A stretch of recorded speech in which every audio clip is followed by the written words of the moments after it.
திருப்பரங்குன்றம் முதல் பழமுதிர் சோலை வரை முருகனின் கோயில்களின் வரலாறு என்ன? ஒவ்வொன்றாக பார்க்கலாம்.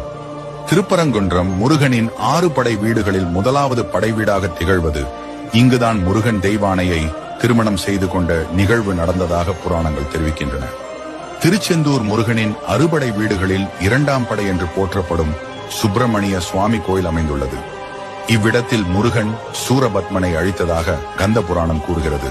பழனி முருகனின் 3ஆம் படை வீடாகும்.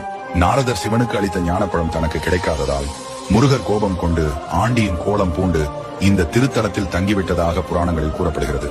சுவாமிமலை முருகனின் 4வது படை வீடு ஆகும். இங்கு முருகன் தனது தந்தையான சிவனுக்கு பிரணவ மந்திரத்தின் பொருளை கூறினார். திருத்தணி முருகனின் 5ஆம் படை வீடு ஆகும். இவ்விடத்தின் மலையின் வள்ளியை முருகன் திருமணம் செய்து கொண்ட தலமாகும். பழமுதிர் சோலை முருகனின் 6ஆம் படை வீடாகும். முருகப்பெருமான் சிறுவனாய் வந்து அவ்வையார் சோதித்தது இங்குதான் என நம்பப்படும் இடம்.